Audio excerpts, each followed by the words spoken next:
alaikum wa rahmatullahi and welcome back to the channel. And today our topic is fasting, since Ramadan is approaching us very quickly, and I thought it would be appropriate to talk about the chapter of fasting from Imam al-Ghazali's book Arba'in fi Usuluddin, which is a summary of his most famous work Ihya Ulumuddin.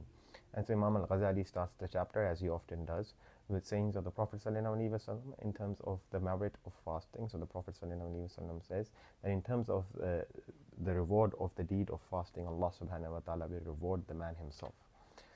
Meaning that the reward of it would be magnificent, it would be great, it would be grander than other deeds, and it has been singled out for Allah subhanahu wa ta'ala's love for the fasting person. So for example, the Prophet ﷺ said that verily Allah subhanahu wa ta'ala loves the smell of the mouth of a fasting person more than the smell of musk or perfume.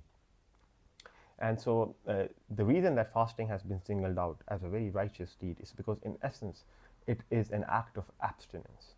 So a person is giving away from the desires of the dunya, and he's remembering Allah subhanahu wa ta'ala and praising him and leaving off what he inclines towards for the sake of Allah subhanahu wa ta'ala. And secondly, it is a declaration of victory over Allah's enemy, which is Iblis, because you know that Satan runs through man's body due to the desires. He is the master of desires, and he only deceives man because of man's desires, either it be his most basic animalistic desires of eating or drinking, or his higher desires of fame, money, authority, and being righteous, because even being righteous is a desire, and if it can be used by Satan to deceive you, he will do so.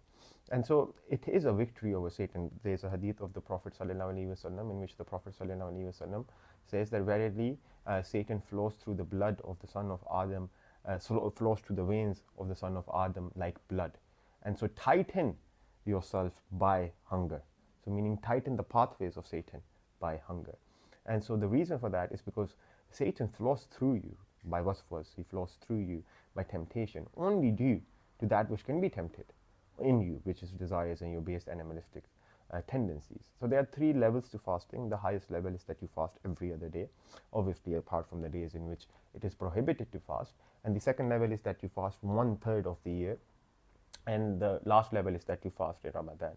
Now, but since it is Ramadan approaching, I want to talk more about the inner reflections of fasting rather than only its outer attire. For as Imam al-Ghazali says, that the lowest level of fasting is that a person only leaves off food and drink.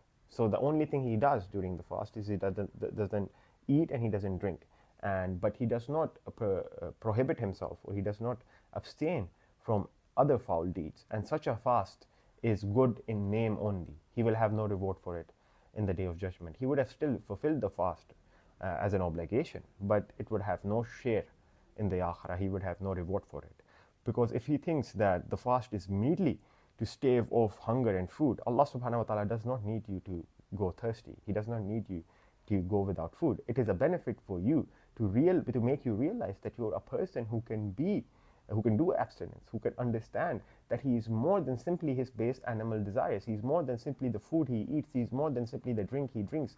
He's more than simply the base desires that he upholds, of whom the majority of humanity is a slave to. So it is telling you of freedom. You're not a slave. You're not a slave of your base desires like the rest of humanity. You're a Muslim.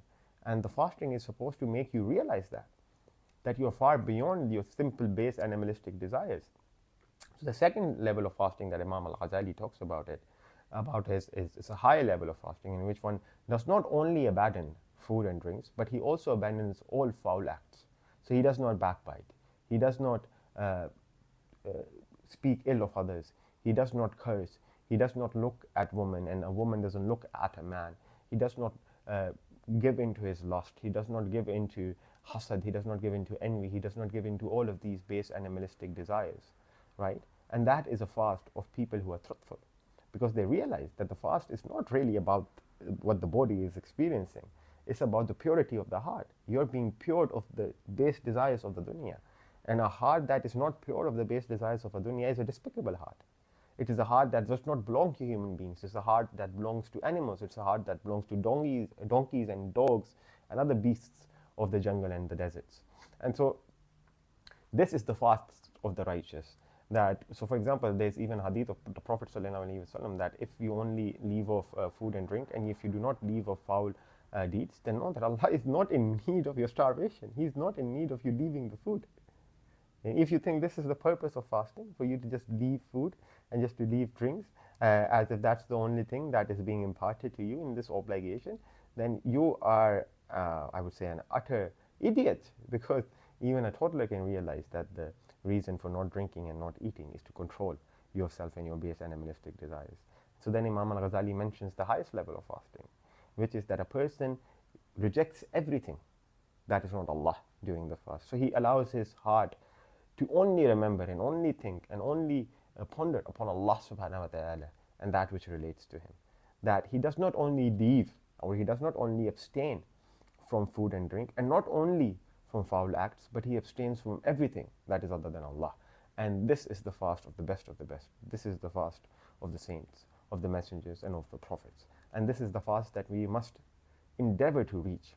For know that your reward is commensurate to how much you can abstain from things that are other than Allah in your fast. And the more you abstain, the more reward you will have for it in the akhirah. A fast in which you just simply abstain from food and drink and do not abstain from other bad deeds is a fast that just removes the obligation. It provides you with no rewards. For just like in a prayer in which you are praying and you are absent-minded, that prayer, obviously you fulfill the obligation, but you will have no reward of it in the akhirah. It is only to stave off the obligation. It's like you had a burden on your shoulder, and that is how you consider Islamic obligations, and you just threw it off. And that is how your deed will be treated on the day of judgment. You will not be given any reward for it. And so with this month approaching, we should try our level best to get rid of all distractions that we have apart from Allah subhanahu wa ta'ala, to try to mold ourselves in the character of the Prophet sallallahu alaihi wasallam, and of the righteous, and of the other messengers, and make sure that we transcend, or try to transcend at least, beyond our base human desires. For this fast is not only the fast of the body, it is also the fast of the heart. So I'll see you next time. I'm doing some classes, or not classes, I'm doing some talks on some books of Imam al-Ghazali. So if you're interested, you can drop down in the comments and I'll send you links, and you can join that inshallah. And we will discuss some of the books of Imam al-Ghazali, take some of his invaluable wisdoms in this blessed month, and I'll see you there inshallah. So assalamu alaikum wa rahmatullahi. Take care of yourselves.